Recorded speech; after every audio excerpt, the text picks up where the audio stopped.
그러면 앱 프론트엔드부터 개발 스택을 차근차근히 한번 살펴보겠습니다. 앱 프론트엔드 쪽은 PC나 노트북 쪽이 되겠죠. 자, 앱 프론트엔드 쪽 개발 기술들을 보면은 HTML5를 배우셔야 되고요. CSS3를 배우셔야 되고, 그 다음에 프론트엔드의 유일한 언어인 자바스크립트 언어를 배워야 되고, 자바스크립트를 사용할 라이브러리인 jQuery를 배워야 됩니다. 최근 들어서 jQuery보다는 jQuery 붐이 있긴 하지만 저는 여전히 jQuery가 매력적이고 충분히 새로운 것들을 배우기 전에는 기본적으로 배우고 가야 된다고 저는 생각합니다. 그 다음에 프론트엔드에서의 UI, UX 그 프레임워크가 있는데요. 이쪽은 부트스트랩이 굉장히 유명하고 그 다음에 차세대로 나온 리액트나 뷰나 앵글러나 또 플러터는 그 구글에서 그 프론트엔드를 통합하기 위해서 나온 새로운 플랫폼인데 아직은 이쪽은 성공 여부는 아직 저는 정확하지 않다고 봅니다. 몇 년 더 기다리든지 해야 되는데 저는 그 네이티브 아이폰과 네이티브 안드로이드를 개발했던 사람이기 때문에 전에 이제 센터터치라든지 jQuery 모바일이 실패한 경험이 있거든요. 그래서 저는 이거는 있긴 있는데 구글에서 프론트엔드를 통합하기 위해서 만든 야심찬 언어 플랫폼이긴 하지만 저는 이게 성공한 거에 대해서는 아직은 저는 회의적입니다. 예, 왜냐하면 네이티브를 따라가기가 어렵기 때문에 네이티브 버전업이 굉장히 빠른 속도로 이루어지는데 그래서 그에 따라서 속도가 빠르지 않다는 거죠. 그래서 그런 단점이 있는데 그래도 어느 정도는 깔고 가지 않을까 생각은 듭니다. 그 다음에 프론트엔드에서 개발하는 툴을 보면은 주로 에디터인데요. 뭐 비주얼 스튜디오 코드라든지 아톰이라든지 브라켓, 그 다음에 웹스톰이라든지 그 다음에 뭐 에디트 플러스를 쓰시는 분도 있습니다. 네, 이런 툴들이 사용되어진다고 보시면 되겠습니다. 이런 기술들을 하나씩 차분히 다 배워야 되고요. 리액트 요거까지 세 가지는 유사하기 때문에 다 배우실 필요는 없고 여기까지는 기본 필수적으로 좀 배워야 된다 생각하고 셋 중에서 하나 리액트가 가장 재미가 높기 때문에 이 정도는 공부하셔야 된다고 하는데 프론트엔드를 여기까지만 하셔도 충분할 것 같습니다. 저도 이제 리액트를 깊게까지 다루진 않았는데 이게 제가 생각하기에는 이게 언어를 저는 정식적인 그 자바나 C 언어 같은 전통적인 프로그래밍 언어를 배운 입장에서 리액트나 뷰나 앵글러 같은 거는 언어라기보다는 어떤 패턴 언어 같은 거기 때문에 어떤 그 문법적인 어떤 규칙이 잘 없는 것 같아요. 거의 문법 파괴라고 생각될 정도로 좀 접목하기 좀 그 기존의 개발자들은 조금 접목하기 어려운 그런 언어 패턴들을 가지고 있더라고요. 그래서 저는 이쪽은 이게 리액트 정도 하나만 좀 다뤄보시고 연습해 보시면 좋을 것 같습니다. 자, 그 다음에 앱 쪽 프론트엔드 개발 스택인데요. 아이폰 앱과 안드로이드 앱이 있습니다. 아이폰 앱은 엑스코드라는 애플에서 제공해주는 개발 툴을 사용하게 되고요. 오브젝티브 C하고 스위프트라는 언어를 쓰는데요. 오브젝티브 C는 그 전에 이제 15년 이상 써왔던 언어이기 때문에 굉장히 많은 라이브러리에 있고 최근에 한 5, 6년, 7년 정도는 스위프트라는 언어로 5년 전부터인가 아마 스위프트 언어로 대체돼서 현역에서는 대부분 다 스위프트를 사용한다고 보시면 됩니다. 그래서 여러분이 새로 배우신다면 스위프트 언어를 중심으로 배우시고 오브젝티브 C는 가급적 옛날 거를 좀 메인테너스 할 때, 유지 보수할 때 좀 쓰기 때문에 스위프트가 충분히 매력적인 언어이기 때문에 스위프트로 가시기를 권장을 드리고요. 안드로이드 앱 같은 경우에는 구글에서 안드로이드 스튜디오라는 개발 툴을 무료로 배포하고 있고요. 현재 이제 자바하고 코틀린이라는 언어가 이제 쓰이는데 사용되어지는 빈도는 무조건 iOS는 무조건 스위프트로 가시는 게 맞고요. 자바하고 코틀린은 이게 제가 생각할 때는 현장에서는 5대5 정도 비율을 가져집니다. 왜냐하면 한 프로젝트에서도 빌드가 가능하고 코틀린도 번역하면 자바 클래스로 나오기 때문에 그 언어적인 표현만 다르고 실제 내부적으로 구동하는 건 자바 클래스거든요. 그렇기 때문에 한 5대5 정도라고 보여지고 그럼 뭘 해야 되나요 하는데 제가 볼 때는 두 개 다 하시는 게 좋은 것 같습니다. 어쩔 수 없고요. 둘 중 하나를 고르라고 하시면 저는 이제 자바를 고르셔야 될 것 같고요. 그 다음에 코틀린도 같이 쓸 수 있습니다. 한 프로젝트 안에서 뜰 수 있기 때문에 제일 좋은 건 두 개 다 배우시는 거죠. 두 개 다 하시면 되겠습니다. 신규 프로젝트에서는 요즘은 대부분 코틀린을 많이 쓰는데 자바로도 침실치 않게 쓰고 워낙 자바로 된 코드가 많기 때문에 이 두 가지 언어 중에 하나를 꼭 고르라고 하지는 않는 것 같습니다. 두 개 다 하시는 게 저는 낫다고 보여집니다. 자, 백엔드 쪽을 보면요. 백엔드는 그 서버 데이터 제공자이기 때문에 웹 서비스도 가능하고 앱도 구분이 따로 없습니다. 앱을 위한 전용 서버가 따로 없고요. 앱을 위한 전용 서버는 따로 없습니다. 서버에서 둘 다 앱이나 앱을 다 지원을 해줍니다. 서버 사이드 스크립트는 가장 중요한 쪽이 이제 JSP나 자바, 또 자바 플랫폼에서 MVC 패턴하고 스프링하고 스프링 부트가 있죠. 요즘 나온 게 이제 부트가 좀 각광을 받고 있고요. 그래서 여기에 이제 JSP 자바를 이용한 그 서버를 꾸미는 방법이고요. 그 다음에 PHP가 상당히 많습니다. PHP는 따로 교육기관이 없기 때문에 약간 도입이 되고 있는데 현장에서는 PHP를 굉장히 많이 쓰이고 저도 이제 JSP 자바 이쪽은 다 해봤는데 PHP가 옛날 언어라고 무시할 게 아니라 굉장히 워드프레스라든지 굉장히 현장에서는 굉장히 많이 쓰이고 손쉽게 서버 사이드를 구현할 수가 있거든요. 물론 이제 JS 자바도 할 수는 있지만 여기는 컴파일해서 설치하고 그러는데 배포라든지 그런 유지 보수가 굉장히 PHP는 서버만 파일만 수정해서 바로 올리면 끝나기 때문에 굉장히 좀 유용한 것입니다. 그래서 제일 좋은 건 다 하는 겁니다. 다 하시면 제일 끝나는데 제일 그러면 셋 중에서 뭘 해야 되나요? 다 해야 됩니다. 그러면 다 해야 되는데 이쪽하고 이쪽은 꼭 해보시고 두 가지는 꼭 공부를 하시고 해보셔야 됩니다. 이게 단기간에 끝나는 공부 아니고 또 그렇기 때문에 쉽게 얘기를 못 드리는데 어차피 다 하셔야 된다. 결국은 보십니다. Node.js는 선택적으로 해보시면 될 것 같습니다. Node.js 같은 경우에는 자바스크립트로 되어 있기 때문에 Node.js가 각광을 받는 것은 프론트엔드 단의 유일한 언어가 자바스크립트인데 여기서도 자바스크립트 동일한 문법을 쓰죠. 그래서 프론트엔드와 백엔드가 언어가 같기 때문에 언어가 헷갈리지 않는 장점이 있고요. Node.js도 충분히 좋은 서버 사이드 솔루션을 구축할 수 있고 Node.js는 그 BSQL, SQL을 사용하지 않는 몽고DB 같은 걸 이용해서 그 도큐멘트 베이스 그 DB를 이용하기 때문에 상당히 많은 각광을 받고 있고 충분히 상용으로 각광을 받고 있습니다. 사용 가능한 솔루션이라고 보여집니다. 주로 이제 신생 기업이라든지 벤처에서 주로 많이 사용하고요. 새로운 그 개념으로 좀 뭐랄까 크리에이티브한 회사에서 좀 많이 사용한다고 보시면 되겠습니다. 그 다음에 데이터베이스는 오라클과 MySQL이 대부분 쓰이고요. MySQL이 오라클로 이제 넘어갔기 때문에 그 MySQL 개발자들이 나와서 차린 회사가 이제 마리아DB라는 애인데 마리아DB는 MySQL과 100% 호환됩니다. 호환되기도 하고 또 BSQL도 지원하기 때문에 SQL 안 쓰는 BSQL도 지원하고 그 다음에 SQL도 다 지원합니다. 그렇기 때문에 마리아DB도 괜찮은 DB인 것 같습니다. 그 다음에 무료 정책을 쓰고 있고요. 그 다음에 몽고DB도 충분히 여기 접목을 해서 Node.js가 충분히 좋은 회사입니다. 그래서 SQL을 안 쓴다는 것 자체가 커다란 자유를 말하는 건데요. 굉장히 좋은 DB이고 플렉서블하고 유연한 DB라고 생각이 듭니다. 자, 그 다음에 제가 소개시켜 드리고 싶은 솔루션은 그 서버리스 백엔드 솔루션인데요.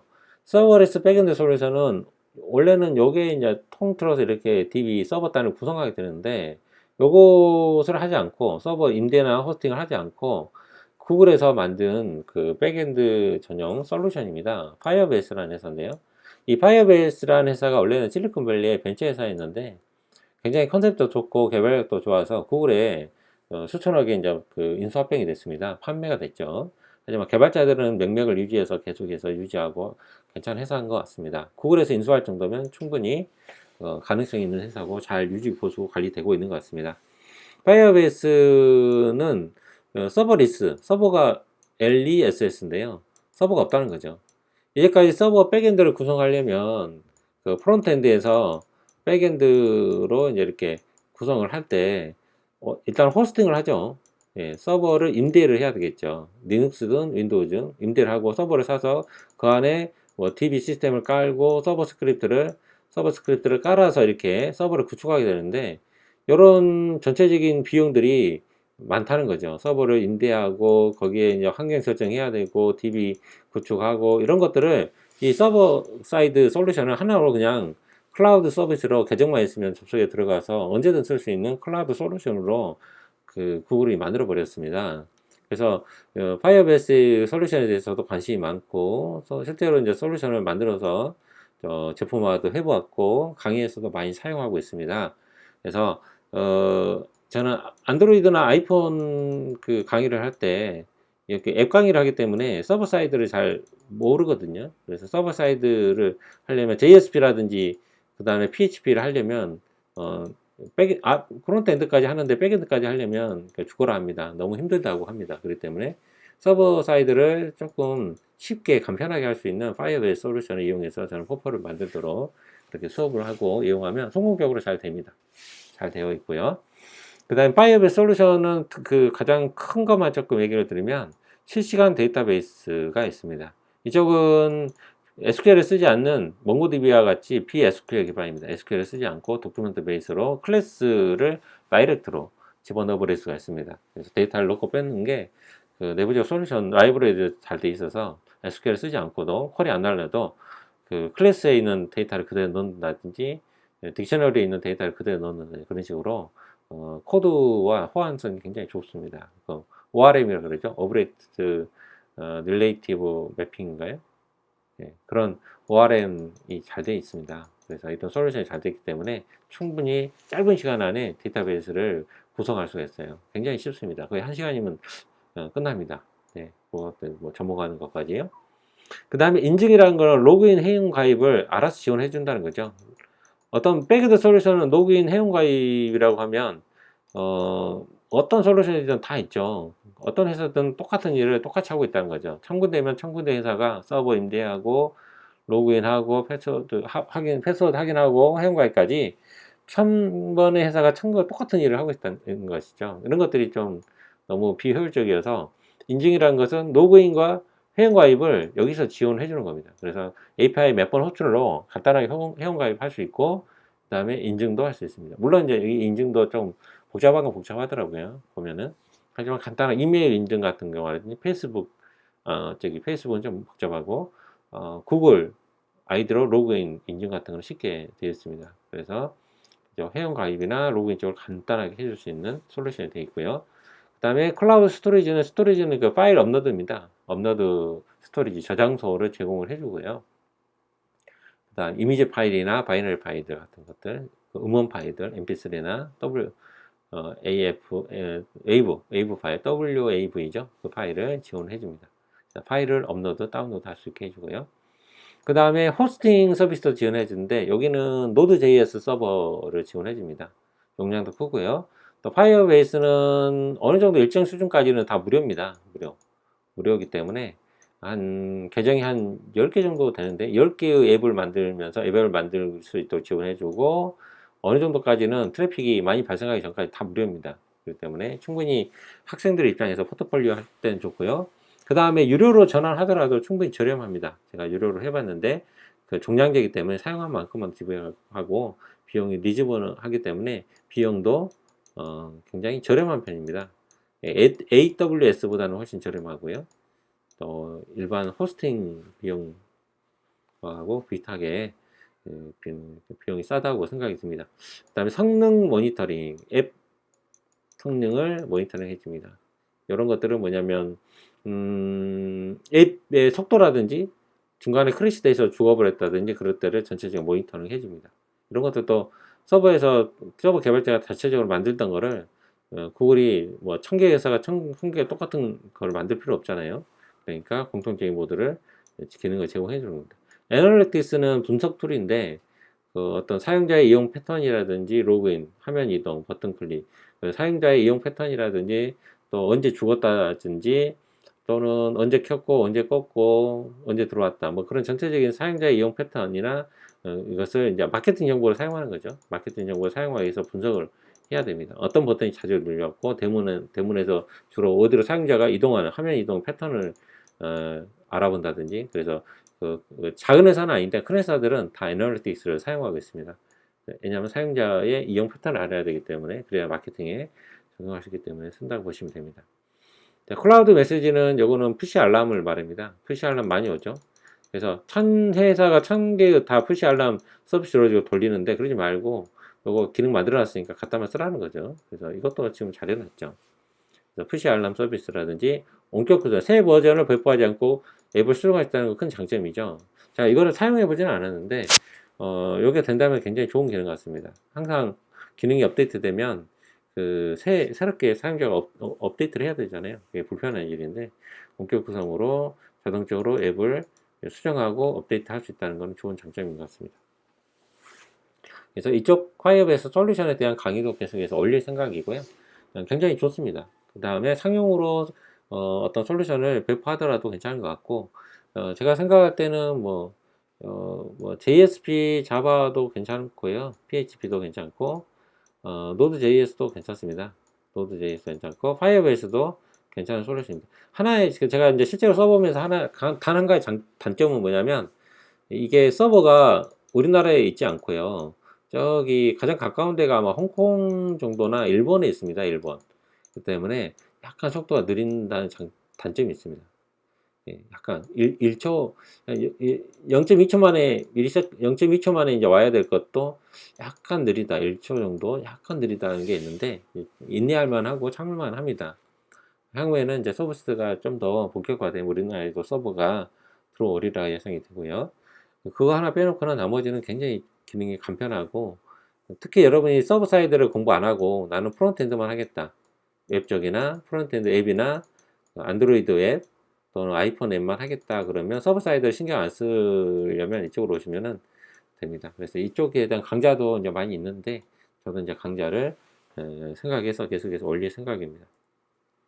자, 그러면 풀스택 개발자의 장점이 있고요. 각각의 기술들에 대한 스펙트를 살펴봤습니다. 굉장히 공부해야 될 게 많아요, 사실은. 여러분이 프론트엔드 쪽이었다면, 앱 프론트엔드였다면, 안드로이드나 아이폰 만들려면 갭이 있죠. 네, 새로운 직군이기 때문에 어려움이 있습니다. 또, 프론트엔드만 했는데 백엔드 하려면 장벽이 있고요. 또, 백엔드만 했는데 프론트엔드 아이폰을 갑자기 만들어야 된다. 회사에서 아이폰 개발자가 없기 때문에 너가 좀 서버 개발자, 너가 좀 아이폰 개발해봐. 그러면 어떻게 되나요? 예, 멘붕이 오죠, 멘붕이. 멘붕이 오는데, 또 너가 앱 좀 만들어봐. 되는 거죠. 그러면 나를 뭘로 알고 그렇게 생각이 들어요. 서버 개발자는. 나는 만능이 아니야. 내 일만 더 많아. 그렇게 스스로 장벽을 쳐버리거든요. 그 회사에서 이제 더 일 안 하고 싶다는 거죠. 월급 이상. 그런데 회사에서는 일 안 하시더라도 개인적으로는 이 서버 사이드에서 이제 프론트엔드 사이드로 오셔야 되고, 프론트엔드에서도 서버 사이드를 파이어베이스를 쓰든지 아니면 JS를 쓰든지 PHP를 쓰든지 가셔야 됩니다. 그래야지 프론트엔드 쪽 전체 서비스를 이해하고 하게 되거든요. 그래서 여러분이 물론 이제 3년에서 5년 차 되셨다면 이 이후에는 풀스택 개발자로 가셔야 된다는 거죠. 그러기 위해서 필요한 거는 내 안에 있는 장벽부터를 넘어서야 됩니다. 왜냐하면 회사 안에서는 이쪽 하나의 테두리만 이거 내가 안드로이드 개발자예요. 안드로이드 개발만 열심히 하고 항상 새로운 SDK가 배포되고 기술도 있고 회사 이름 많은데 이거를 넘어서서 앱 쪽이나 아이폰이나 또 서버端까지 신경 쓸 여력이 사실은 없습니다. 지치고 피곤하죠. 하지만 내 안에 있는 장벽을 벗어나서 내가 좀 더 큰 세계를 맛보고자 하시면 서버 사이드까지 가셔야 됩니다. 서버 사이드에서도 서버만 하지 마시고 프론트엔드 관심 갖고 할 수 있어야 돼서 전체적인 서비스를 혼자 다 구성할 수 있는 정도의 실력을 점차적으로 넓히면서 지평을 넓혀서 가셔야 된다. 저는 그렇게 생각합니다. 그러기 위해서는 내 안에 있는 장벽부터를 깨 부숴야 됩니다. 나는 이것만 하겠다. 더 이상 할 수 없어. 내 머리는 한계야. 또 쉬고 싶어. 그런 생각들, 장벽을 벗어나는 것이 먼저 저는 중요하다고 생각이 듭니다. 자신의 한계를 넘어서야 돼요. 우리는 이 허들이 있는데 허들 하나하나를 넘을 때 전력 질주를 하죠. 하나 넘었다고 여기서 안주하면 안 됩니다. 그 다음에 또 허들이 또 있잖아요. 그 허들을 향해서 다시금 전진하고 자신의 한계를 넘어서서 가야 됩니다. 하나를 넘었으면 그 다음에 또 허들이 있습니다. 허들이 있고. 그래서 풀스택 개발자가 되려면 진짜 공부해야 될 것도 많고 그냥 끝이 안 보입니다. 끝이 안 보일 정도로 분량이 많습니다. 하지만 언젠가는 시간이 지나고 노력을 더할수록 이 하나하나의 허들을 넘어서면서 결국에는 풀스택 개발자로 넘어설 수가 있거든요. 넘고 또 넘어라.